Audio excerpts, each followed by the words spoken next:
medios forman parte importante de la persona y te hacen encajar en la sociedad. Esto es Aprende desde casa. Les dejo una vez más con vuestro profesor.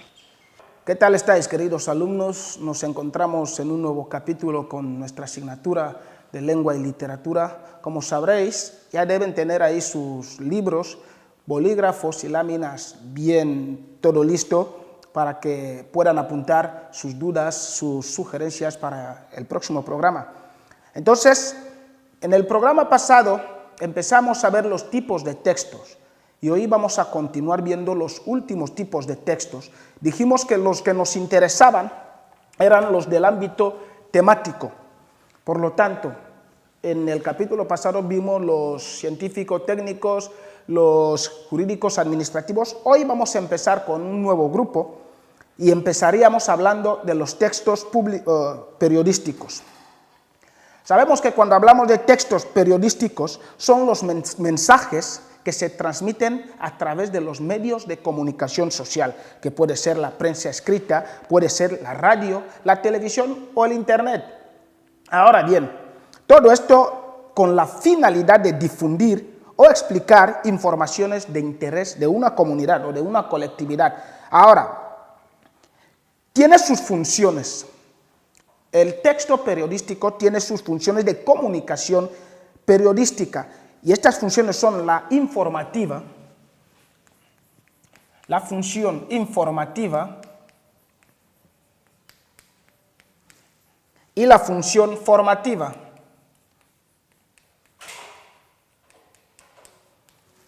Son las dos funciones que tienen los textos periodísticos. En la función informativa sabemos que el fin de ellos es difundir, o es la difusión objetiva de hechos novedosos de interés general. Y la función formativa es la interpretación de los hechos informados, de la información que recibimos de las prensas. Entonces, están las características. Hoy no vamos a escribir mucho. Características comunicativas.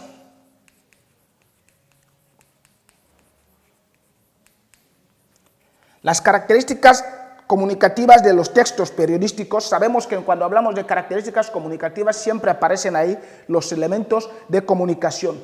En primer lugar tendremos el emisor.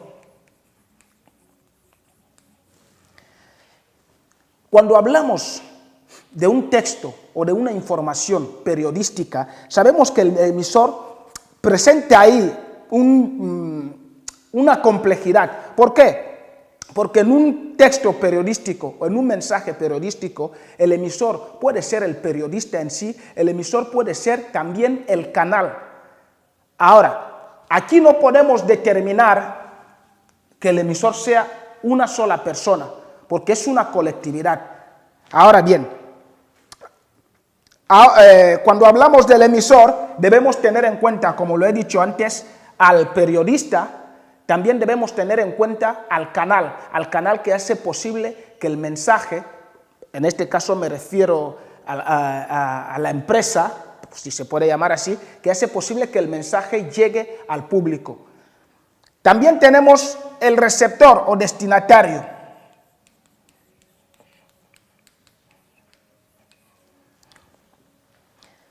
El destinatario, en principio, es un público amplio, es la comunidad que está siguiendo las informaciones a través de los medios de comunicación social. Ahora bien, con eso decimos que la información periodística es unidireccional, porque siempre se transmite para el público que está siguiendo los medios de comunicación. El canal.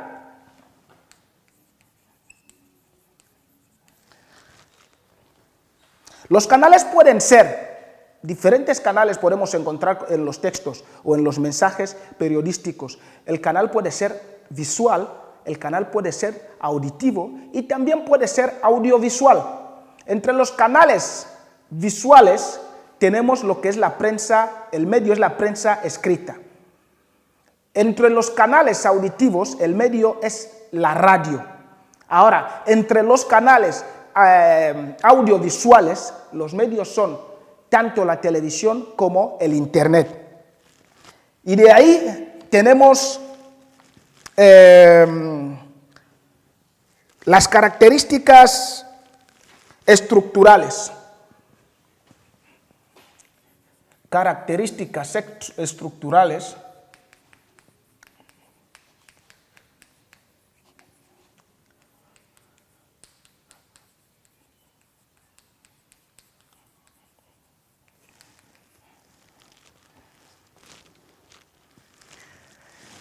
En las características estructurales tenemos en primer lugar la organización de los medios de comunicación. Sabemos que la información y la opinión sobre temas de actualidad se recogen en los periódicos, impresos o digitales. También se recogen en las informaciones de radio y televisión, que son las unidades comunicativas que encontramos en lo que son los textos periodísticos. Estos se estructuran generalmente en secciones,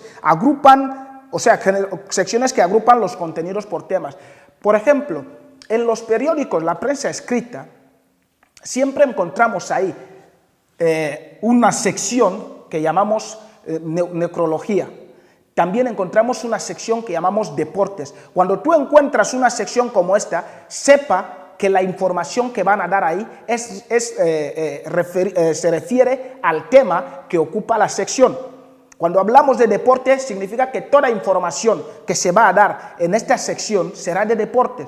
Cuando hablamos de tiempo, también significa que toda la información que se dé en esta sección es de tiempo. Igual que en las televisiones.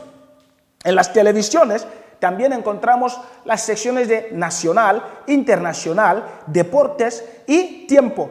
Nacional significa que toda la información que se dé es a nivel local, a nivel nacional. Cuando ya se pasa a la página internacional, se va a dar ahí informaciones que vienen fuera de nuestras fronteras. Y en deporte se hablará de deporte y en tiempo igual. Ahora bien, los géneros periodísticos. Tenemos en este caso 3 géneros periodísticos. Hay un género que llamamos informativo, eso depende de la intención del emisor. Si la intención del emisor es informar, el género es informativo. Si la intención del emisor es opinar sobre un cierto tema, el género es de opinión. Pero si la información del emisor es tanto opinar como informar, este tipo de género lo llamamos género mixto. Ahora, está la estructura de los géneros informativos. Tenemos el cuerpo de titulares, tenemos la entrada o la entradilla y también tenemos el comentario o cuerpo de la noticia. Cuando hablamos de cuerpo de titulares, debemos entender que el contenido de la noticia, o sea, que es el que da a conocer el contenido de la noticia, suele ir en letras de mayor tamaño. Y puede constar de epígrafe, título, subtítulo y línea de créditos. Esto es lo que llamamos cuerpo de titulares. El cuerpo de titulares ya te va citando las cosas que se va a tratar en el texto periodístico. Ahora, cuando hablamos de entradilla, decimos que es un párrafo que resume la esencia de la información y se destaca siempre en negrita. Es un resumen de la información que se va a dar, que se va a transmitir. Esto es lo que llamamos entradilla. Ahora, el cuerpo, el cuerpo de la noticia ya es la noticia en sí. También tenemos lo que llamamos características lingüísticas del uso o el uso de la lengua. Hemos dicho que tenemos los textos informativos, que decimos que son los que donde el emisor simplemente viene a informar, a dar una información sobre una noticia de interés general. Ahora, sus rasgos son objetividad, claridad y concisión. Pero también tenemos los textos de opinión, como lo hemos dicho, donde el emisor viene a opinar sobre un cierto tema. Entonces, en este caso, los rasgos son libres. El emisor tiene toda libertad. Ahí no se condiciona a nada. Y después pasamos a lo que son los textos publicitarios. Los textos publicitarios podemos definirlos aquí como los que proceden de la actividad social de publicidad, una forma de comunicación persuasiva. Sabemos que la publicidad constituye un proceso de comunicación complejo, como también lo es el periodismo o la comunicación periodística. Complejo, ¿por qué? Porque está la empresa que necesita la publicidad y también está la agencia que realiza la publicidad. O sea, la empresa lo encarga a una agencia y la agencia realiza la publicidad, pero la agencia realiza la publicidad a través de unos técnicos que son entendidos en las diferentes áreas de diseño, de grafismo y todo lo demás.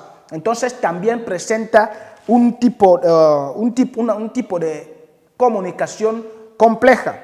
Decíamos que en las características comunicativas de los textos publicitarios, como decimos siempre, intervienen ahí los elementos de comunicación. Tenemos el emisor en los textos publicitarios. El emisor, como lo hemos dicho al empezar con los textos publicitarios, que el emisor es doble. Aquí por un lado está la entidad o empresa que quiere vender su producto y también está la agencia publicitaria que tiene que hacer que la empresa venda el producto a través o mediante la publicidad que ofrece. Entonces, esta agencia publicitaria consta de un equipo de técnicos. Están, como lo hemos dicho antes, los guionistas, los fotógrafos, los diseñadores. Y las funciones que predominan en el texto publicitario son función apelativa, es la esencial. ¿Por qué? Porque ahí el lector, o sea, el emisor persuade al lector y todas las demás funciones se van a subordinar a esta función apelativa. La función apelativa es donde el emisor hace uso de sus facultades para persuadir, de los elementos que tiene para persuadir al lector. Ahora bien, también tenemos la función poética. La función poética tiene su fundamento en la forma del mensaje. ¿Por qué la forma del mensaje? Porque su valor estético persuade o mueve y lo hace memorable. Persuade al lector y hace que el lector se interese en lo que le quieren vender. La función fática, ahí el emisor utiliza recursos para contactar con el receptor. Están los colores, están las imágenes, está la música, incluso los juegos de palabras. Todo eso el emisor lo usa para captar o para contactar con el receptor. Está la función referencial, que da la información de la existencia del producto, las características y cualidades del mismo. Es el que hace que el lector o el receptor entienda que hay un producto que está a disposición de él. Le da las características del producto y también las cualidades, a fin de que el emisor se sienta atraído y pueda buscar forma de adquirir el producto. Está el código. Este código depende del canal y tiene carácter múltiple. Está el carácter lingüístico, está el carácter iconográfico y el carácter acústico. ¿Por qué? Porque es importante los iconos, las imágenes que usas para una cierta publicidad y también el sonido, la música o las palabras y también el tipo de lenguaje a emplear. Ahora también aparecen las características estructurales y contenido. Hemos dicho que el texto publicitario en sí es un emisor. ¿Por qué? Porque es complejo. Ahora, el receptor o destinatario es el grupo humano al que se quiere vender el producto, al que se quiere considerar como potencial comprador del producto. Y este grupo humano puede estar constituido por toda la población o simplemente por una parte de ella, porque el emisor debe saber buenamente a qué tipo de población se dirige. Hay un producto que se quiere vender para ancianos, hay un producto que se quiere vender para jóvenes, para hombres, para mujeres, para niños. El emisor debe primeramente identificar cuál es su público y después hacer la publicidad de acuerdo al público al que se quiere dirigir. Está ahora la situación. La situación es un proceso unilateral en manos del emisor, porque él es el que determina cuándo, cómo y con quiénes quiere comunicarse.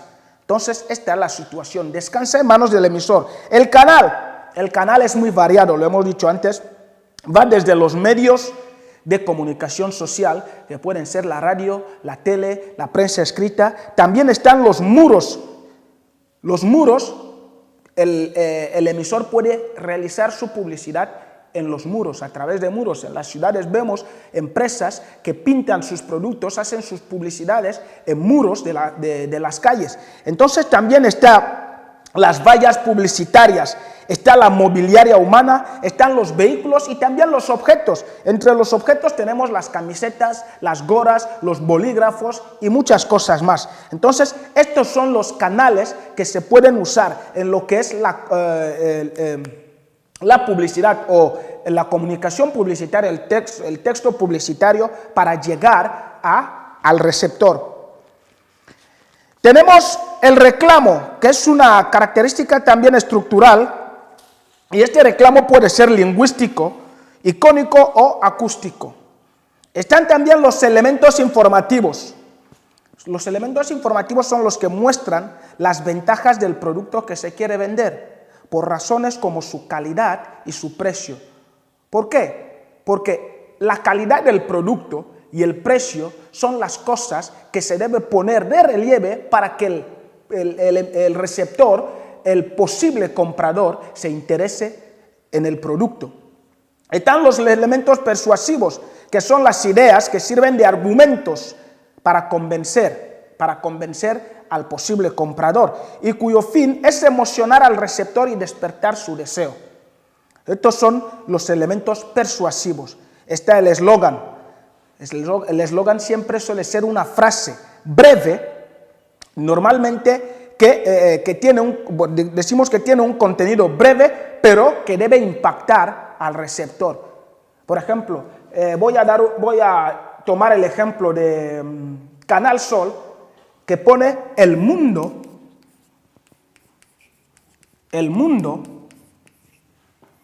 en su casa. Este es un eslogan. Es de Canal Sol, una empresa nacional de canales. Entonces, cuando tú ves esto te llama, le atrae al receptor. Esto le puede llevar a que vaya a hacer su contrato en Canal Sol sin tener que mirar o sin tener que esperar que llegue otra oferta, porque simplemente con este eslogan ya le llama la atención y ya le levanta el interés. Entonces, esto es lo que podemos acentuar sobre los textos publicitarios. Ahora vamos a ir con los textos literarios.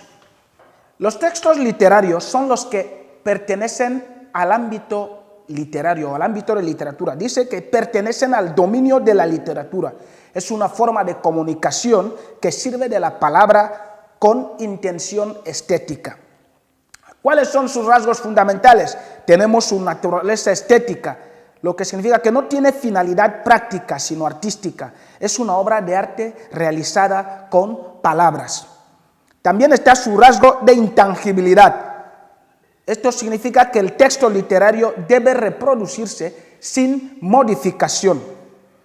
Su autonomía aparece como una realidad completa que no precisa de nada más para ser interpretada.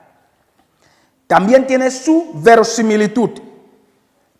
Significa que ha de ser coherente y significativa con respecto al universo de ficción al que pertenece.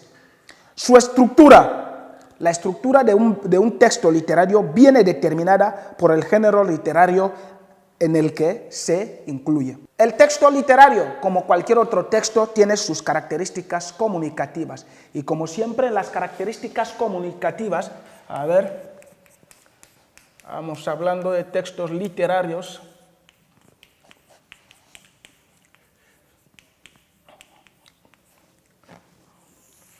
En sus características comunicativas, hablamos de emisor.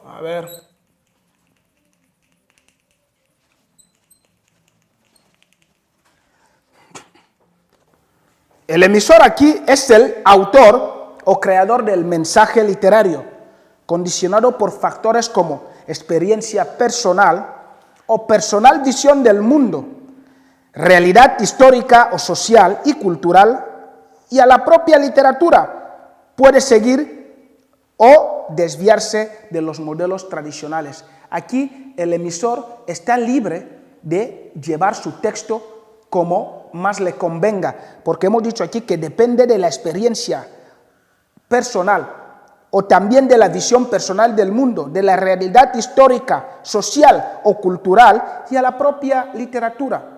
Ahora bien, el receptor.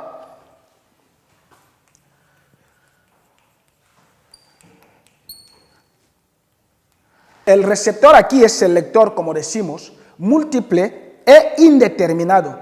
El lector aquí es el que da sentido a la obra, porque cualquier obra literaria tiene el fin de llegar al receptor para que pueda leerla.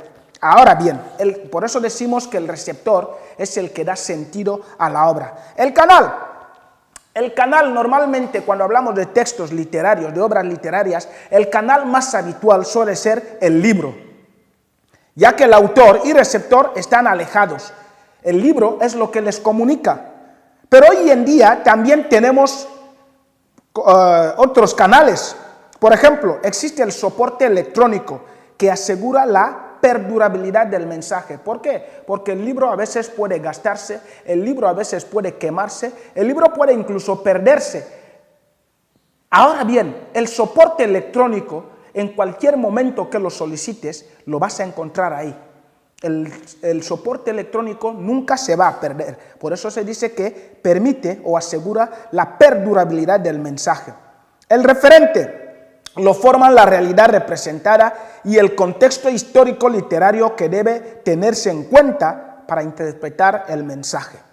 El código es la lengua literaria, es decir, el uso de la lengua con intención estética, como hemos dicho antes, que es lo que determina a las obras literarias, con intención estética, por lo que en ella predomina la función poética.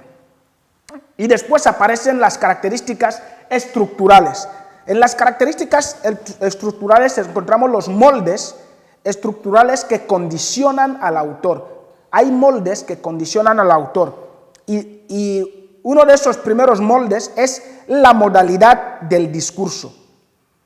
La modalidad del discurso que adopta el autor. Puede ser narración, puede ser de descripción, puede ser de diálogo, puede ser de exposición, incluso de argumentación. Y en segundo lugar están las formas de expresión. Estas formas de expresión se dividen en prosa o verso. La prosa, texto literario en el que las características fónicas, que son pausas, acentos, fonemas y sílabas, aparecen de forma irregular. Ahora, el verso, que también es una forma de expresión, es el texto literario en el que artificialmente se agrupan y repiten los elementos fónicos que hemos mencionado a la primera, pausas, acentos, fonemas y sílabas, de manera regular, de acuerdo con un esquema establecido. Y este esquema lo establece el mismo autor. Ahora entran los géneros y subgéneros de los textos literarios. En los géneros tenemos la épica o narrativa, que cuenta una historia a través de un narrador. Sus subgéneros pueden ser la epopeya, el poema épico, cantar de gesta, novela, cuento, fábula o romance. Tenemos también la dramática, que representa una historia a través del diálogo. Y ahí los subgéneros que aparecen ahí son la tragedia, la comedia, drama, entremés, sainete, farsa o auto sacramental. Y también tenemos la lírica, que expresa una experiencia personal que suscita emoción en el autor. Y tenemos en la lírica como subgéneros la oda, el himno, la elegía, canción, epístola, égloga, soneto, epígrama y madrigal. Y por último tenemos las características lingüísticas del género literario. Primeramente tenemos el desvío, que es la tendencia a distorsionarse de los usos habituales de la lengua común. Como lo hemos dicho antes, en los textos literarios se utiliza la lengua común, pero con estética, con belleza. ¿Por qué? Porque esto es lo que caracteriza a la literatura. Tenemos la connotación, que es el poder de evocar las palabras, o sea, lo que éstas sugieren más que su significado propio. A veces las palabras en los textos literarios no hay que seguirlas por su significado en sí, sino por lo que sugieren en el texto, de acuerdo con el contexto. También está la intensificación o amplificación. Esto permite el uso de las figuras retóricas. Esto es lo que quedaba de los tipos de textos que teníamos que explicar.